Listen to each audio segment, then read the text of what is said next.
లో ఈ పేరు సంచలనమవుతోంది. లవ్ జిహాదీ పేరుతో ఒక కుటుంబాన్ని బలి తీసుకున్నాడన్న ఆరోపణలు గుప్పుమంటున్నాయి.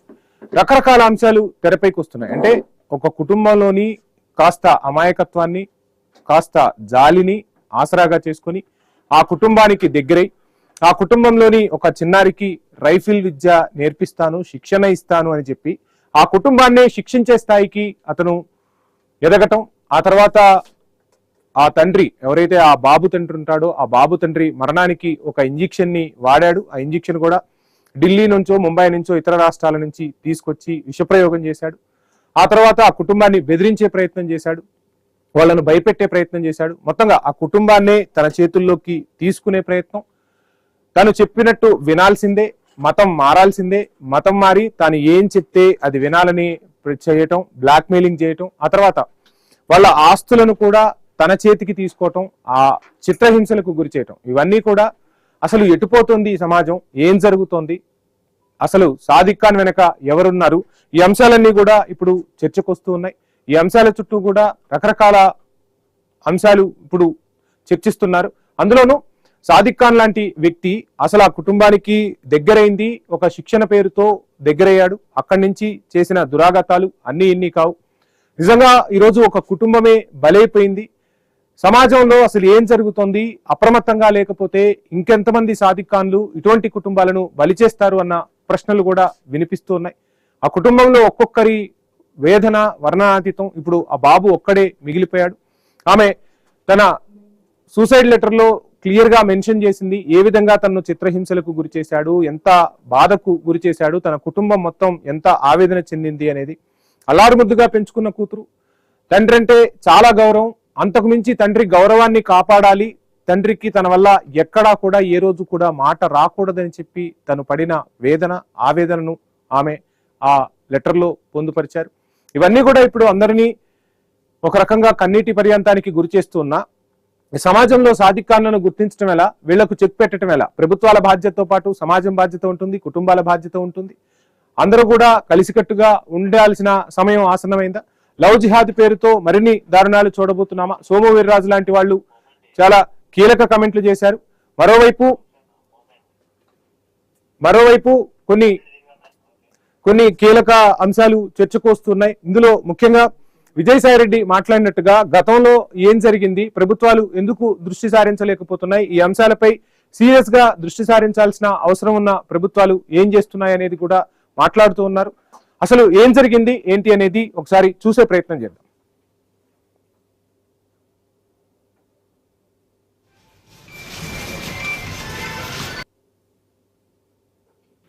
ఈ కేసుని సిబిఐకి అప్పగించి ఏ చిన్న చిన్న ఆటలకో వీటికో డైవర్ట్ అవ్వకుండా వాళ్ళ పేర్లు వీళ్ళ పేర్లు అది యాడ్ చేయకుండా సిబిఐకి ఇచ్చి డైరెక్ట్గా దీన్ని ఫుల్ ఫ్లెడ్జ్డ్ ఇన్వెస్టిగేషన్ చేసి వీడు పారిపోయాడు అంటే ఢిల్లీలో ఫ్రెండ్స్ దగ్గరికి వాళ్ళెవరు, ఇలాంటి వాళ్ళకి ట్రైనింగ్ ఇచ్చేది ఎవరు, వీళ్ళు అసలు ఎక్కడి నుంచి కనెక్టెడ్ ఉన్నారు, వాడికి వీడికి సంబంధం ఏంటి, ఇలాంటి వాళ్ళు కాకినాడలో ఎంతమంది ఉన్నారో, అసలు ఆంధ్రప్రదేశ్లో ఎంతమంది ఉన్నారో, వీడి ద్వారా ఎంతమంది మోసపోయారు, ఎంతమంది హింసపడ్డారు, ఎంతమంది ఇబ్బంది పడ్డారు, ఎంతమందిని నిజంగా వీడు మతం మార్పిడి చేశాడు అనేది కూడా తెలుసుకోవాల్సిన అవసరం ఉంది.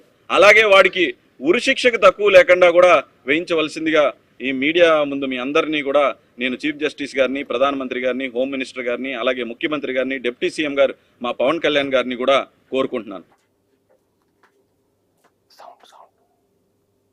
ఈ సూసైడ్ నోట్లో కూడా సౌజన్య గారు రాసి సర్పవరంలో ఏ కేసు అయితే రిజిస్టర్ అయిందో దానికి లింక్డ్ సూసైడ్ నోట్లో కూడా ఈ సాదిక్ ఖాన్ అనే అతనే కారణమని రాసి ఉండటంతో అతన్ని ముద్దాయిగా చేర్చి అతని కోసం వెతకటం మొదలుపెట్టిన తర్వాత it was a very grovelling chase across 5 states. Sadiq ఖాన్ని వెంటపడి it is an example of meticulous police work. చాలామంది రాజమండ్రి డిస్ట్రిక్ట్ పోలీస్, అట్లానే Kakinada district police, east Godavari district police, అట్లానే కాకినాడ డిస్ట్రిక్ట్ పోలీస్ కంటిన్యూస్గా ఎఫర్ట్స్ పెట్టి more than 10 teams have been deployed రకరకాల ప్లేసెస్లో. ఒక చోట నుంచి ఒక చోటకి ఇతని మూవ్మెంట్ ట్రాక్ చేసుకుంటూ ఈ ముద్దాయిది ఫైనల్లీ అతన్ని మీరట్లో అరెస్ట్ చేయడం జరిగింది. మొన్న అరెస్ట్ చేసిన తర్వాత అక్కడ కోర్టులో ప్రొడ్యూస్ చేసి మీరట్లో మ్యాజిస్ట్రేట్ ముందర ప్రొడ్యూస్ చేసి ట్రాన్సిట్ వారెంట్తో ఇక్కడికి తీసుకురావడం జరిగింది. ఈ కేసులో ఇంకా ఫర్దర్గా ఇన్వెస్టిగేట్ చేసి ఎవిడెన్స్ పూర్తిగా గ్యాదర్ చేసిన తర్వాత we will charge sheet the case at the earliest. Sadiq వెనుక ఉండేటటువంటి టెర్రరిస్టుల ముఠా, 10 మంది టెర్రరిస్టుల ముఠా.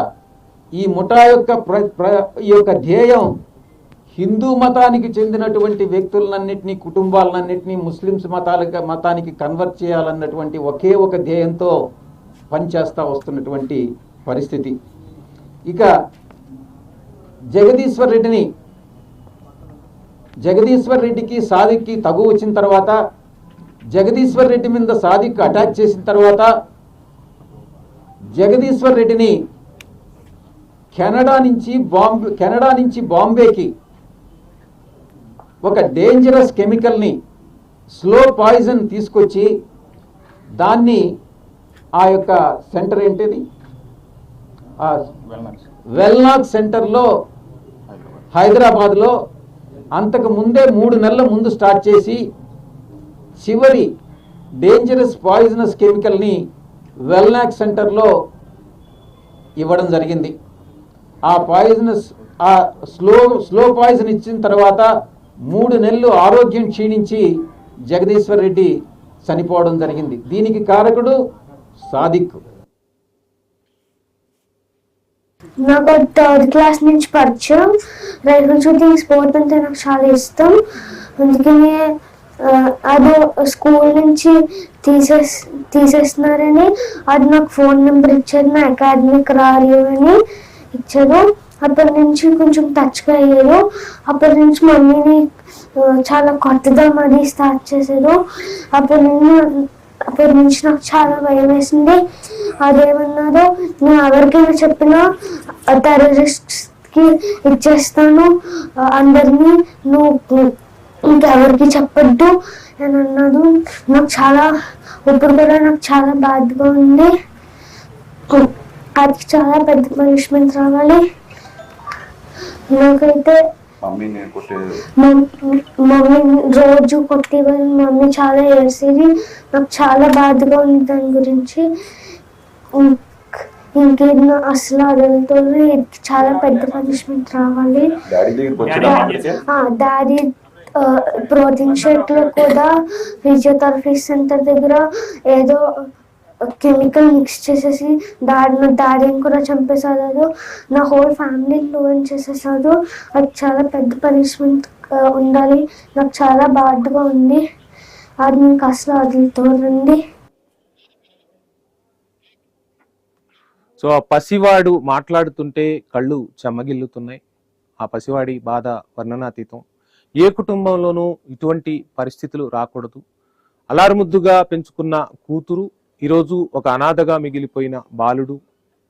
ఎందుకు ఎవరి వల్ల ఈ దురాగతం? ఏం జరిగింది అంటే, రైఫిల్ కోచింగ్ అనే పేరుతో శిక్షణ ఇస్తా అని చెప్పి ఆ కుటుంబాన్నే శిక్షించడానికి పూనుకున్న సాదిక్ ఖాన్ లాంటి వాళ్ళు సమాజంలో చాలా మంది ఉంటారు. వీళ్లపై అప్రమత్తంగా ఉండాల్సిన అవసరం ఉంది. ఈ కుటుంబానికి జరిగిన బాధ, ఘోరం ఏదైతే ఉందో మరి ఏ కుటుంబంలో జరగకూడదన్నట్టు రాజకీయ పార్టీలు, సమాజంలోని మేధావులు చెప్తున్నా ఏ విధంగా మనం అప్రమత్తంగా ఉండాలి? సాదిక్ ఖాన్లు ఒక రాజమండ్రిలోనో కాకినాడలోనో కాదు, అడుగడుగునా ఉంటూ ఉంటారు. సో అటువంటి వాళ్ళ పట్ల అప్రమత్తంగా ఉండాల్సిన అవసరం ఉంది. ఈ అంశంపై మాట్లాడదాం. ఈ అంశంపై మనతో మాట్లాడేందుకు మస్తాన్ రావు గారు, ప్రముఖ విశ్లేషకులు అందుబాటులో ఉన్నారు. సార్ నమస్కారం. మస్తాన్ రావు గారు, ఆ బాబు మాట్లాడుతూ ఉంటే నిజంగా వర్ణనాతీతం. ఆ కుటుంబానికి ఉన్న శోకాన్ని ఎవరు కూడా తీర్చలేరు. రైఫిల్ శిక్షణ పేరుతో ఆ కుటుంబాన్నే తన కబంధ హస్తాల్లోకి తీసుకొని ఈరోజు ఆ కుటుంబాన్నే లేకుండా చేశాడు. ఇటువంటి సాదిక్ ఖాన్లు సమాజంలో చాలా మంది ఉంటారు. వీళ్ళపై ఏ విధమైన చర్యలు తీసుకోవాలి, ఎటువంటి చట్టాలు రావాల్సిన అవసరం ఉంది? అందులోనూ సమాజంలో ఇటువంటి ఘటనలు జరగకుండా ఉండాలంటే మన బాధ్యత, అంటే సమాజం బాధ్యత ఎంతవరకు ఉంటుంది?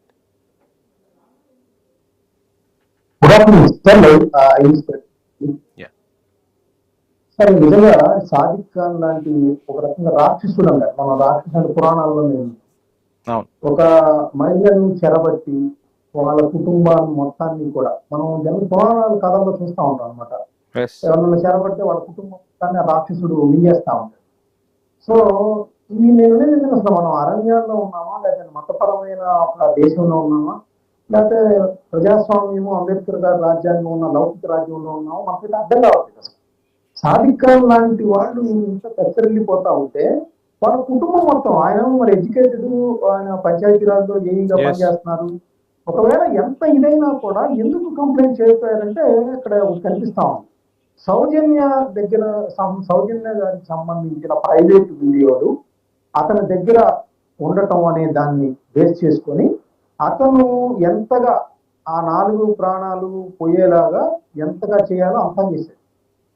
నిజంగా ఇలాంటి వాళ్ళని ఎన్కౌంటర్ చేయాలి, ఎస్ ఎన్కౌంటర్ చేయాలి, ఖచ్చితంగా చేయాలి. నేను యాక్చువల్గా అది మానవ హక్కులకు విఘాతం అన్నా కూడా ఒక రకంగా 4 ప్రాణాలను మానవ హక్కుల్నే కాలరాస్తున్నారు కదండి సార్ ఇలాంటి దుర్మార్గులు. ఖచ్చితంగా ఇది ప్రభుత్వం సీరియస్ గా తీసుకోవాలి, ఎన్కౌంటర్. ఎందుకంటే అతను ఉగ్రవాద మూలాలు కూడా ఉన్నాయి. చూడండి, చిన్న పిల్లలు ఉగ్రవాదాలకు అమ్మేస్తారంటున్నాడు. ఎందుకంటే ఏమేమి ఎన్కౌంటర్ చేయడం, మానవ హక్కులు ఉంటే చూసుకుంటారు. మరి ఇప్పుడు ఆ 4 ప్రాణాలను ఎవరిస్తారు? వాళ్ళు ఆ 2 ఏళ్ళు నరకం అనిపించింది. సౌజన్య గారు ఎంత నరకం అనిపించారు. ఆమెకు తెలిసే వాళ్ళ భర్తని చెప్పేశాడు కదా. నుంచో కెనడా నుంచో ముంబై నుంచో కెమికల్స్ తీసుకొచ్చి ప్రోటీన్ పౌడర్ లో కలిపి చిన్నపిల్లలు కూడా చెప్తున్నాడండి ఇచ్చారనేది. మరి అతనికి ఎలా తెలిసిపోయింది?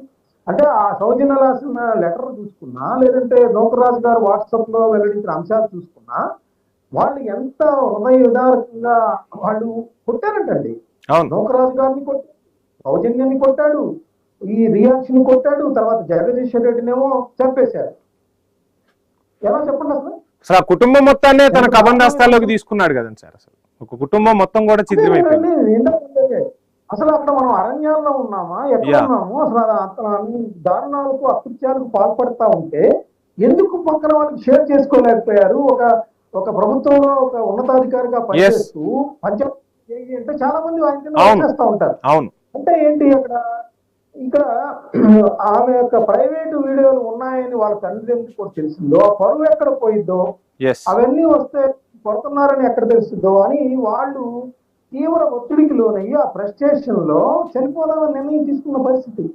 అదృష్టవశాత్తు ఆ రియాన్స్ బతికాడు, కానీ నిజానికి ఏంటి అతను కూడా చనిపోయి ఉండేవాడు. నిజానికి ఆ రియాన్స్ కనుక చనిపోయి ఉంటే ఈ కేసు అక్కడితో క్లోజ్ అయిపోయేది. ఇతను లవ్ జిహాద్ భయపడేది కాదు, ఇతను ఆస్తులు చేసే అకృత్యాల ఆస్తులు లాక్కుంటాం కావచ్చు, ఇతను చేసిన దుర్మార్గాలు కావచ్చు, అరాచకాలు కావచ్చు, లేదంటే వాళ్ళకి సంబంధించిన ఆస్తులు ట్రాన్స్ఫర్ కావచ్చు. ఇవే కాదు, ఇప్పుడు ఈ సౌజన్య గారు లాంటి వాళ్ళు ఇంకెంతమందిని అతను మోసం చేశాడు, ఇవన్నీ కూడా ఇన్వెస్టిగేట్ చేయాలి. ఇంకా ఇప్పుడున్న ప్రభుత్వాలు ఇట్లాంటి వాళ్ళని ఎన్కౌంటర్ చేయడానికి కొద్దిగా వెనక ముందు ఆడుతుంటాయి. కానీ నేననేది ఏంటంటే, ఖచ్చితంగా గతంలో అయితే ఇలాంటి మానవ మృగాల్ని మనుషుల మధ్య జీవించేలాగా చేయకూడదు కదా. వీళ్ళకి జైలు శిక్ష చేసిన అక్కడ కూడా మళ్ళీ కొంతమంది చేపడతారు. వీళ్ళు ఆ జైలుకి వెళ్ళి కూడా వీళ్ళు పరివర్తన చెందక అక్కడున్న వాళ్ళని కూడా ఈ ఉగ్రవాద ముఠాలతో కలిపేలాగా చేయగల సమర్థులు వీళ్ళు. అసలు ఏం చేశారండి? ఇప్పుడు నిజానికి ఇక్కడ 2 చర్చనీయాంశం అండి. ఇప్పుడు భానుప్రకాష్ రెడ్డి గారు చెప్పిన అన్యమత ఆంధ్రప్రదేశ్ అంటే లౌకియాద్ అనే కాదండి, మత మార్పుల్లో ఏంటంటే నీ ఇష్టం వచ్చిన మతాన్ని నువ్వు అనుసరించు అని చెప్పేసి రాజ్యాంగం మనకు చెప్పింది. ఎవరు బలవంతం ఎవరు చేయకూడదు, ఎవరు ఇంకో మతాన్ని కించపరచకూడదు. కానీ వాస్తవంలో జరుగుతుంది ఏంటి? ఇప్పుడు విజయసాయి రెడ్డి గారు ఒక అంశాన్ని లేవనెత్తారు. ఏంటి? గత 5 సంవత్సరాల్లో మత మార్పులు ప్రోత్సహించారు, ఒక మతానికి సంబంధించిన ప్రార్థనాలయాలు కట్టారనేది ఆయన ఆరోపణ. మరి అక్కడ ఆయన వేస్తున్నారు, ప్రజలందరూ కూడా, నెటిజన్లు కూడా క్వశ్చన్ వేస్తున్నారు. మరి మీరు అప్పుడు ఎంపీగా ఉన్నారు, భారత పార్లమెంట్ సభ్యుడిగా ఉన్నారు, రాజ్యసభ సభ్యులుగా ఉన్నారు, పార్లమెంటరీ పార్టీ నాయకులుగా ఉన్నారు. అప్పుడు ఏమైనా చెప్పారా మీరు? జగన్ గారికి ఏమైనా చెప్పారా? సలహా ఇచ్చారా? సార్ ఇది రాజ్యాంగానికి వ్యతిరేకంగా జరుగుతుంది మన యొక్క పార్టీ పరిపాలనలో ఉన్న ఆంధ్రప్రదేశ్ లో అని చెప్పారా? చెప్పలేదా అని అడుగుతున్నారు. అప్పుడు చెప్పకుండా ఇప్పుడు మాత్రమే ఎందుకు చేస్తున్నా అడుగుతున్నారు. రెండోది, భానుప్రకాష్ రెడ్డి గారు కానీ ఇందాక మీరు చెప్పారు సోము వీర్రాజు గారు ఖచ్చితంగా కాన్సన్ట్రేషన్ చేయాలి. ఎందుకంటే మన రాజ్యాంగం అన్ని మతాలను సమానంగా చూడమంది, కానీ వేరే మతాన్ని కించపరిచి లేకపోతే బలవంతంగా మత మార్పుల్ని మాత్రం ఎక్కడా ప్రోత్సహించవద్దని చెప్పింది. అలాంటి వాళ్ళని కూడా నేరస్తులుగా భావించమని చెప్పింది. ఇక్కడ సరే, నేను అనేది ఏంటంటే వాళ్ళు అఫీషియల్ గా కొన్ని మత సంస్థల తరఫున పనిచేయటం వేరు. ఒక మహిళను చెరబట్టి నువ్వు ఫలానా మత గ్రంథం చదువు, ఫలానా మత గ్రంథంలోని అంశాలను రోజు రాసి నాకు చూపించు, రాయకపోతే నేను చంపేస్తా, మీ అబ్బాయిని ఉగ్రవాద ముఠాలకు అప్పచెబుతా, మీ నాన్నని చంపేస్తా, మిమ్మల్ని చంపేస్తా, ఆల్రెడీ మీ భర్తను కూడా చంపేసా నేనే, ఏమనుకుంటున్నావు అంటే ఇంత జరుగుతూ ఉంటే ఇంకా అతను ఇప్పుడు మనం ఏం చేస్తున్నాం, అతను ఎక్కడో మీరట్లో 4 రాష్ట్రాలు గాలింపు చర్యలు, 40 బృందాలు అక్కడికి వెళ్తాం, ఉత్తరప్రదేశ్ వెళ్తాం, అవన్నీ చేసి తీసుకొచ్చి ఇప్పుడు జైల్లో వచ్చి మేపుతాం అతను. మస్తాన్ గారు మీరు చెప్తున్నట్టుగా సమాజంలో చాలా మంది ఈ లవ్ జిహాదీ పేరుతో చాలా మంది సాధికులు ఉన్నారనేది వినిపిస్తున్నమాట. సో ఏం చేయాలంటారు? అంటే ప్రభుత్వాల బాధ్యత ఉంటుంది, సమాజం బాధ్యత కూడా ఉంటుంది. అసలు వీళ్ళని ఎలా గుర్తుపట్టాలి? ఇందాక మీరు చెప్పినట్టుగా ఏఈ నూకరాజు గారు అంటే ఆయన ఒక ప్రభుత్వంలో ఒక బాధ్యత గల పదవిలో ఉన్నారు. ఆయనకు చాలా మంది సిబ్బందితో ఒక కార్యాలయంలో పనిచేయించడం తెలుసు. తన ఇంటి సమస్యను సాల్వ్ చేసుకోలేక అంత చదువుకున్న కుటుంబమే ఆత్మహత్యకు ఒడిగట్టింది అంటే ఇంకా కాస్త చదువు లేని కుటుంబాలు, ఆర్థిక స్తోమత లేని కుటుంబాలు ఇటువంటి వాళ్ళ చేతుల్లో చిక్కితే పరిస్థితి ఎంత భయానకరంగా ఉంటుంది? అంటే ఇక్కడ పవన్ కళ్యాణ్ గారు చేసిన కామెంట్ ఇక్కడ అందరం కూడా మనం ఒకసారి పరిశీలించాలి. ఏమన్నారు ఆయన, ఇట్లాంటి మీరు ఎదుర్కొంటుంటే దురాఘాతాలను కానీ ఈ విధమైన అరాచకాలని మీరు ఎంత ఎవరైనా లోనవుతా ఉంటే ఖచ్చితంగా మా జిల్లా ఎస్పీకి కలెక్టర్కి వచ్చి చెప్పండి, లేకపోతే మా వాళ్ళకి వాళ్ళ పార్టీ వాళ్ళకి చెప్పండి. ఆ విధంగా ఒక ప్రభుత్వాలు కూడా ఒక ఫ్రీ ఏదైతే మన టోల్ ఫ్రీ నెంబర్లు ఉంటాయో దానికి వెంటనే రెస్పాండ్ అయ్యారు. అంటే ప్రత్యేకంగా ఈ లవ్ జిహాదీలు కానీ మత మార్పిడులు కానీ బలవంతంగా చేస్తున్నారనే సమాచారాన్ని తెలుసుకుంటే ఒక టాస్క్ ఫోర్స్ వెంటనే రంగంలో దిగి ఎక్కడ జరుగుతుంది ఏంటి అని ఆ ఫోన్ కాల్ రాగానే ఈ ఎవరి ఒత్తిడికి లొంగని అధికారుల్ని దానిలో నియమించి అక్కడ దాన్ని ఖండించేలాగా వాళ్ళ మీద కఠిన చర్యలు తీసుకునేలాగా ఒక వ్యవస్థను ఏర్పాటు చేస్తే తప్పితే ఇలాంటివన్నీ కూడా అప్పుడప్పుడు ఏదో ఇట్లా ఆత్మహత్యలు అంటే కుటుంబం అంతా బలైపోయిన తర్వాత దీనితో మనం అందరం కూడా మాట్లాడుకుంటాం, కాసేపు వార్తల్లో మాట్లాడుకుంటాం, డిబేట్ లో మాట్లాడుకుంటాం, ఆ 2-3 రోజుల తర్వాత కొత్త ఇష్యూ వస్తుంది, దీన్ని మర్చిపోతాం మనం. సో నేననేది ఏంటంటే ఒక వ్యవస్థను ఏర్పాటు చేయాల్సిన అవసరం ఉంది. ఇలాంటి సాధికారులు లాంటి వాళ్ళని మరి ఉరిశిక్ష విధిస్తారో చట్టబద్ధంగా అయితే ఉరిశిక్ష విధిస్తారు ఖచ్చితంగా. ఆ ఉరిశిక్ష కూడా టైం బౌండ్ పెట్టుకొని ఇప్పుడు ఏదైతే మనం నీట్ ఎగ్జామ్ కి సంబంధించి 3 నెలల్లోనే వీళ్ళు చేర్చాలంటారో అదే విధంగా ఇట్లాంటి వాళ్ళని కూడా ఒక 3 నెలల్లోనో 4 నెలల్లోనో ఇంకెందుకంటే సాక్ష్యాలే ఉంటాయి. అక్కడ లెటర్ రాశారు, ఆ అమ్మాయిని ఆధారాలు చెప్తుంది, వాడేమో అకౌంట్ అన్ని సీజ్ చేస్తున్నాడు, వాళ్ళ డెబిట్ కార్డులు క్రెడిట్ కార్డు అన్ని తీసుకున్నాడు, ఆస్తి పత్రాలు కూడా తన చేతిలోనే ఉంచుకున్న పరిస్థితి. ఇప్పుడు అది కూడా చూస్తున్నారు, రిజిస్ట్రేషన్ ఆఫీస్ లో ఏమేమి ట్రాన్స్ఫర్స్ జరిగినాయి ఏంటో కూడా పరిశీలిస్తున్నారు. సో ఇలాగా ఇన్ని చేసినప్పుడు మరి ఎట్లా ఇంతకంటే సాక్ష్యాలు ఏముంటాయి? ఖచ్చితంగా ఇతన్ని టైం బౌండ్ పెట్టుకొని ఇతన్ని ఉరిశిక్ష ఉరికంబాన్ని ఎక్కించాల్సిన అవసరం అయితే ఉంది. దీనిలో అతను మళ్ళీ ఇక్కడ మత ప్రాతిపదిక కుల ప్రాతిపదిక ఏం తాగకూడదు. ఈ మధ్యకాలంలో ఆంధ్రప్రదేశ్ లో పలానా కులం వాడైతే చూడండి. మస్తాన్ గారు ఇక్కడ అంశమే మాట్లాడుకోవాల్సింది మనం. అంటే భారతదేశంలో చాలా మతాలు ఉంటాయి, ఎవరి మతాన్ని వాళ్ళు ఆరాధిస్తూ ఉన్నారు. ఆ మతంలోనూ మంచి వాళ్ళు ఉంటారు, ఈ మతంలోనూ మంచి వాళ్ళు ఉంటారు. ఎక్కడో ఒక్కరు చెడ్డ పని చేసినంత మాత్రాన ఆ మతానికి ఆపాదించడం కరెక్ట్ కాదనే వాళ్ళు ఉన్నారు. కానీ ఇక్కడ లవ్ జిహాదీ పేరుతో అతను మతం వారమని ప్రోత్సహించడం, ఆ కుటుంబాన్ని బలి చేయటం, అంటే అక్కడ ఒక వ్యక్తి ఒక సమాజానికి చేసిన నేరంగా చూడాలి కానీ ఒక మతానికి ఆపాదించే ప్రయత్నం చేయకుండా నిర్ణయాలు తీసుకోవాల్సి ఉంటుంది కదా. ఇక్కడ ఖచ్చితంగా సౌజన్య గారు లెటర్ లో ఒక అంశాన్ని మనందరం కూడా పరిశీలించాలి, గుర్తించుకోవాలి. ముస్లింస్ అందరికి చెడ్డ పేరు వచ్చే విధంగా ఇతను చేస్తున్నాడనే ఒక వార్త మనం చూసారా? అవును. అంటే ముస్లింస్ అందరినీ ఆపాదించట్లేదు అక్కడ మనం. ఇట్లాంటి వాళ్ళ వల్ల ముస్లిం సంబంధించి వాళ్ళ యొక్క వర్గానికి బ్యాడ్ వచ్చే విధంగా ఇలాంటి వాళ్ళ వల్ల వస్తుంది. అంతేగాని వాళ్ళందరూ ఆ వాటిని కట్టకూడదు. మనము ముస్లింస్ లో చాలా మంచి వాళ్ళు ఉన్నారని కూడా చెప్పింది. సో మనం చూడాల్సింది ఏంటంటే వీళ్ళ యొక్క దుర్మార్గుల ఈ కోణంలో నుంచి చూడాలి, చూడాలి, అందరికీ ఇదే కట్టకూడదు. సో నిన్న అక్కడ కూడా మీరు ఇంకోటి ప్రస్తావిస్తానండి. ఇప్పుడు మన జోగి రమేష్ గారి ఇష్యూలో కూడా మేఘనా అనే ఆమె కూడా ఏం చెప్పిందంటే క్రైస్తవ మతాన్ని వాళ్ళు గౌరవించుకోవచ్చు, నా మతాన్ని నేను గౌరవించుకుంటాను, నన్ను బలవంతం చేస్తాను అంటున్నారు. సో సిమిలారిటీస్ చెప్తున్నాను. ఎవరి ఇష్టాలు వారివి, ఎవరైనా ఏ మతాన్నైనా ఆచరించవచ్చు, ఆ మతాన్ని స్వీకరించవచ్చు. కానీ ఇంకో మతాన్ని ప్రసాదం తినమంటేనో లేకపోతే ఏదో అగరబత్తులు వెలిగిస్తే శవం వాసన వస్తుందంటాం, ఇట్లా కించపరచద్దు అనేది. ఒకే కుటుంబంలో వేరే వేరే మతాలను ఆరాధించే వాళ్ళు కూడా ఉన్నారు ఈ రోజుల్లో. మనం ఈ దేవుడిని నమ్ముతాము, ఎవరిని నమ్ముకోవచ్చు. మన భారతదేశంలో భిన్నత్వంలో ఏకత్వం అంటే ఏంటది? అంటే విభిన్న జాతులు ఉంటాయి, అందరూ కూడా ఒకరినొకరు గౌరవించుకుంటా సుఖశాంతంతో సామరస్యంతో జీవించాలనేది. అంతేగాని ఇట్లా చెరబట్టేసేసి నువ్వు ఆ మతంలోకి మారు, నువ్వు చంపేస్తాను, ఉగ్రవాదులు మీ పిల్లల్ని అమ్మేస్తాను, మీ అమ్మా నాన్నని చంపేస్తాను, ఇదేంటి? ఖచ్చితంగా ఇవి ఉన్మాద చర్యలు. ఇట్లాంటి ఉన్మాదుల్ని వేరువేసే విధంగా ప్రభుత్వాల విధానాలు ఉండాలి. నిజానికి విజయసాయి రెడ్డి గారు ఒక విషయం తీసుకొచ్చారు. ఏంటి, ఉత్తరప్రదేశ్ లాగా నాకు కనుక అధికారం ఉంటే ఉత్తరప్రదేశ్ ట్రీట్మెంట్ ఇస్తానంటున్నారు. అంటే ఏంటి, ఉత్తరప్రదేశ్ లో ఇలాంటి వాళ్ళని సాయంత్రానికి బుల్డోజర్లు వెళ్ళిపోతాయి, తెల్లారి పొద్దున ఆయన ఏదో పోలీసుల మీద కాపులు జరిగితే లతీక్ ని ఎన్కౌంటర్ చేసినట్టు చేసి అవతపడేస్తారు.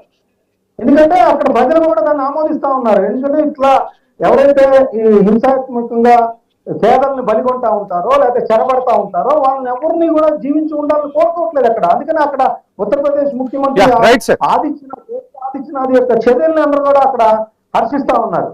ఏంటంటే ఇట్లాంటి సాదిక్ ఖాన్ లాంటి వాళ్ళని మాత్రం ఏమాత్రం ఉపేక్షించినా, జైల్లో పెట్టి మేపినా, దీన్ని మళ్ళీ మనం ఇట్లాంటి వాళ్ళని ప్రోత్సహించిన వాళ్ళు అవుతాం. ఖచ్చితంగా టైం బౌండ్ పెట్టుకొని అతనికి కఠినమైన అవసరమైన ఉరి శిక్షలు కూడా విధించాలని ప్రజలందరూ కూడా కోరుకుంటున్నారు.